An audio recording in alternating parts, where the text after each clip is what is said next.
মিষ্টি কুমড়ার পাতা তো আপনারা অনেকভাবেই খেয়েছেন, তবে একবার এইভাবে মিষ্টি কুমড়ার পাতা রান্না করে দেখুন, দারুণ লাগবে খেতে। আজকে আমি দারুণ একটি রেসিপি শেয়ার করব আপনাদের সঙ্গে। দেখে নিন তাহলে পুরো রেসিপিটা। এইভাবে রান্না করলে খেতে কিন্তু দুর্দান্ত হয়। তাহলে চলুন দেখে নিই রেসিপি। এখানে আমি প্রথমেই মিষ্টি কুমড়ার পাতা নিয়েছি। পাতাগুলোকে খুব ভালোভাবে ধুয়ে নিয়েছি। এরপর পাতাগুলোকে ছোট ছোট করে কেটে নিয়েছি। চুলাতে একটা কড়াই বসিয়ে দিয়েছি। কড়াইয়ের মধ্যে মিষ্টি কুমড়ার পাতাগুলো আমি দিয়ে দিচ্ছি। এখন এখানে দিয়ে দেবো পরিমাণ মতো কিছুটা জল।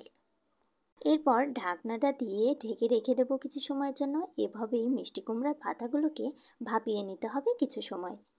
মিষ্টি কুমড়ার পাতাগুলো যখন খুব ভালোভাবে ভাপানো হয়ে যাবে, তখন এই মিষ্টি কুমড়ার পাতাগুলোকে আমি নামিয়ে নেব। চুলাতে আবারও কড়াই বসিয়ে দিয়েছি। কড়াইয়ের মধ্যে দিয়ে দিচ্ছি কিছুটা সরিষার তেল, আর দিয়ে দিচ্ছি কালো জিরে ফোড়ন। এখানে দিয়ে দিচ্ছি কিছু পরিমাণ রসুন কুচি, শুকনা মরিচ এবং কাঁচামরিচ। এরপর রসুন, শুকনা মরিচ, কাঁচামরিচ এগুলো খুব ভালোভাবে ভেজে নিতে হবে। এখানে আমার সবগুলো উপকরণ ভাজা হয়ে গেছে। এরপর আমি উঠিয়ে নিচ্ছি সবগুলো। এখন চলে যাচ্ছি পাটায়। আপনারা চাইলে এখানে কিন্তু ব্লেন্ডারও ব্যবহার করতে পারেন। আমি এখানে পাটায় বেটে নিচ্ছি। এখানে আমি মিষ্টি কুমড়ার পাতাগুলো নিয়েছি। এখন খুব ভালোভাবে বেটে নিতে হবে। এটা বাটতে কিন্তু খুব বেশি সময় লাগে না, আর এটা অনেকটাই নরম, বাটাও খুব তাড়াতাড়ি কিন্তু হয়ে যায়। এখানে আমার মিষ্টি কুমড়ার পাতাগুলো বাটা খুব ভালোভাবে কিন্তু হয়ে গেছে। এখন এগুলো এক সাইডে তুলে রাখছি। এরপর রসুন, কালো জিরে, শুকনো মরিচ, কাঁচামরিচ খুব ভালোভাবে বেটে নিতে হবে। পাটার ভর্তা সবসময় কিন্তু ভালো হয় খেতে ব্লেন্ডারের থেকে।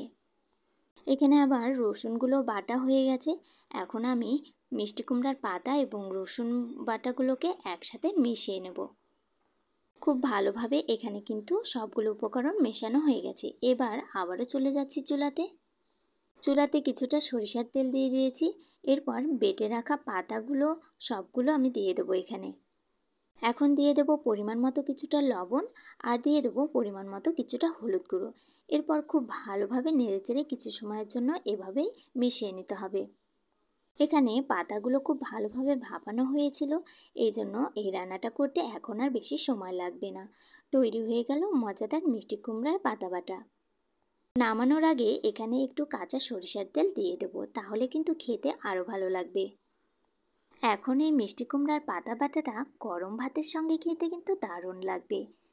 এইভাবে একবার মিষ্টি কুমড়ার পাতা বেটেই দেখুন, খেতে কতটা মজা হয়। এইরকম আরও নতুন নতুন রেসিপি পেতে আমার পেজটির সাথেই থাকুন। ধন্যবাদ।